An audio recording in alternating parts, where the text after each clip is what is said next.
Hello everyone and welcome to my brand new video on this channel. Supposedly this is going to be the part 4 of Let's Play Paper Mario the Thousand Year Door Remake. However, due to some audio issues, I decided to make a voiceover video on this pre-recorded footage.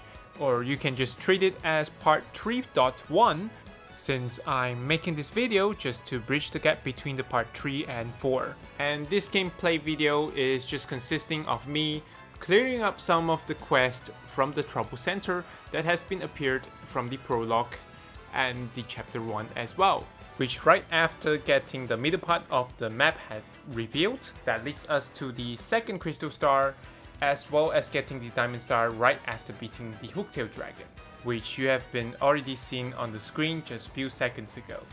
Moving on to the east side of the rogue port, we met Luigi, and Luigi just simply tells us his side of the journey, which kind of made up story, and Mario and Goombella were caught asleep during Luigi's story time. Next, we're heading inside a door that has a Shine Sprite sign in it and meet one of the wizards who goes by the name of Merlin, who's responsible to upgrading the partners and adding more abilities to it. And each upgrade requires 3 Shine Sprites, which you can find it anywhere around the map. And in this case, I am upgrading Goombella, Merlin then doing his Shazubi thing and turning the background into something that is like cosmic thing and upgrading Goombella.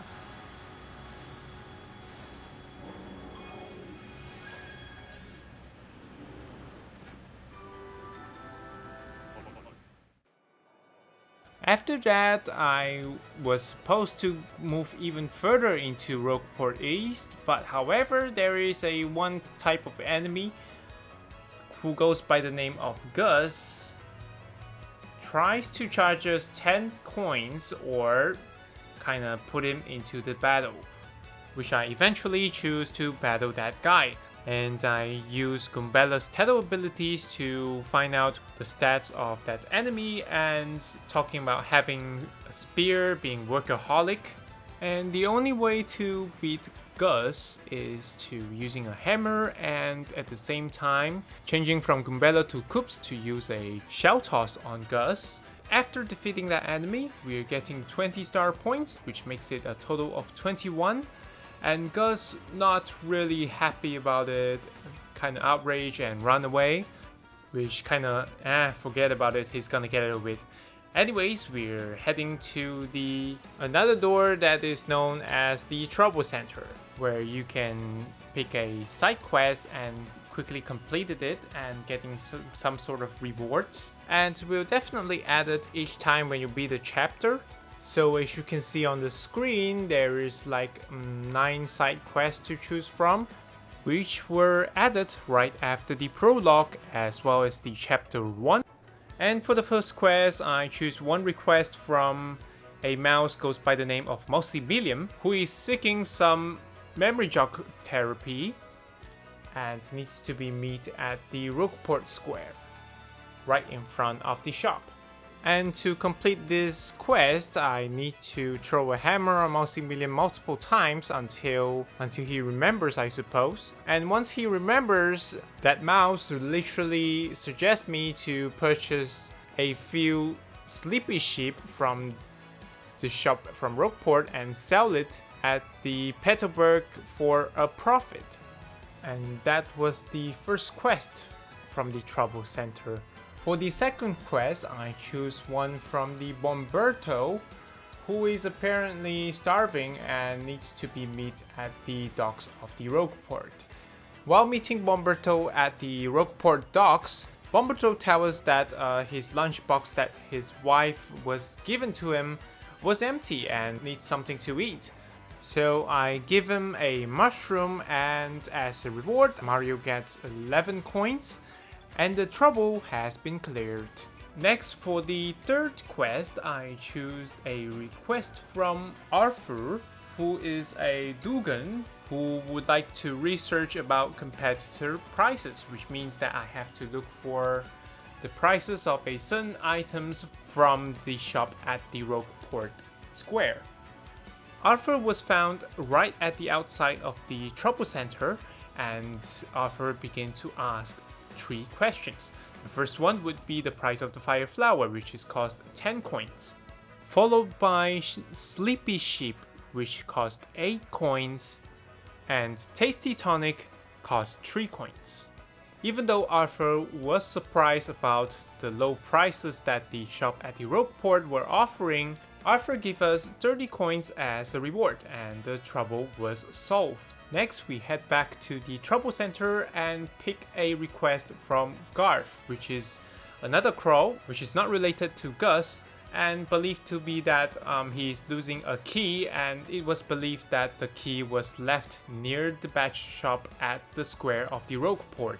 And yes, indeed, the key was found near to the badge shop, and on top of that I found a star piece, which I missed out while recording the part 1 of the Let's Play series. Moving back to Garth, whom is found near to the bridge next to the Trouble Center. After giving Garth a key, which is already found next to the badge shop, has got the lock open, and Garth gave us 30 coins as a reward, and the trouble is closed. Next, I pick a request from McGoomba, whom has a package which needs to be sent to a Goomba who goes by the name of Goomfree, and he does not want to be seen. And we found McGoomba at the back alley of the Rogueport Square and collect the package from McGoomba and send the box to Goomfree, whom we found at the east side of the Rogueport. And going back to McGoomba, which then again is at the back alley of the Rogueport Square, and gave us 30 coins as a reward, and the trouble is closed. And then take a request from Gunter, who believes to be robbed by a bandit, which is the same dudes who actually pickpocketing Mario 50 coins and get it back. Return back to the current trouble, we found Gunter, whom is at the Rogueport Square once again, and ask us to get that bandit, who goes by the name of Larson. Larson was found at the back alley of the East Rogueport, but he was escaped for the first time. We head to the Rogueport Harbor to find Larson hiding behind, and then again he ran away for the second time, only to get found out at the back alley of the Rogueport Square. Gunter then showed up and gave Mario 30 coins as a reward, and Gunter takes the bandit out of here. I mean, getting escorted and face the punishment, and that's also closed the trouble. With only 3 troubles remaining, I'll pick a trouble from Plenty, who likes to have the courage shell to be refilled in Toad Brothers Bazaar, located at the Rogueport Square, which actually that's the item can be purchased at Petalburg. But since the west side of the Rogueport has been unlocked, thanks says T, I literally used one of the Mario's cursed power and ended up entering into Rogueport sewers. And after messing around in the west side of the Rogueport sewers, we found a room that kinda reminds me of the Origami King, where you can travel between pipes and reaching to a location from one specific streamer.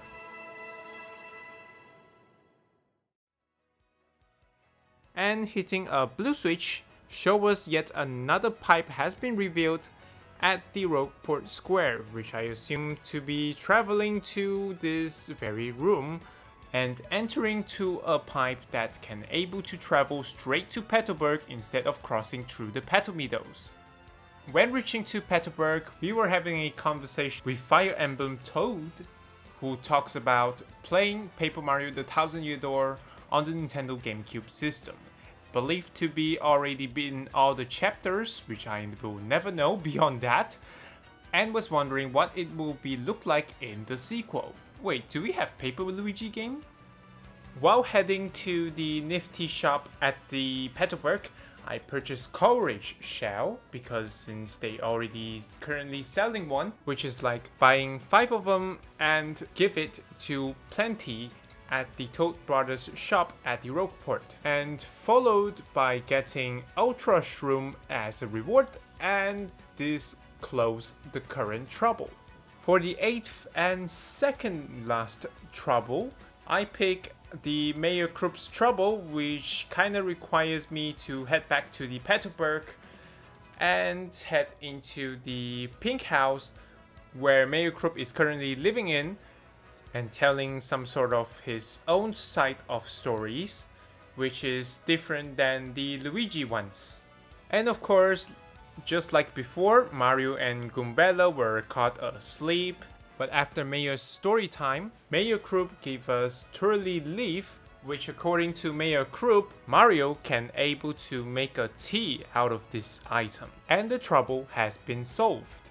After that, we head back to the Rogueport and let Zesty make a tea out of the Twirly Leaf. And Mayor Krupp was right, we get a Koopa tea out of Twirly Leaf. For the 9th and final trouble, we have to look for Koopuk, who is currently hiding somewhere around the Hooktail castle and needs to be found. About 2 battles, 5 star points, and reaching to the Hooktail castle, we found Koopuk hiding at somewhere around the 3rd floor of the Hooktail castle, which is the same spot where I failed to get the first live shroom and ended up adding like 10 minutes of runtime into the part 3 of this series. And during the conversation with Koopuk, I was surprised to find out that Koopuk was a former neighbor with Koops, and they love to play hide and seek. Nonetheless, as a reward, we are getting a special card which can be used at the Pianta Parlor at the Rogueport West. And thus, the final trouble was solved, and there will be more after the chapter 2 is cleared. And after getting 10 more star points from 2 battles and heading back to the Trouble Center at the Rogueport, we have checked that all of the troubles in the Trouble Center were cleared, and there will be no new trouble until the chapter 2. And to wrap this up, I'm heading to the Piano Parlor to try out that what they call as the special card, and that card is actually lets you play the plane game. And you definitely need the Pianta Parlor coins to enter it.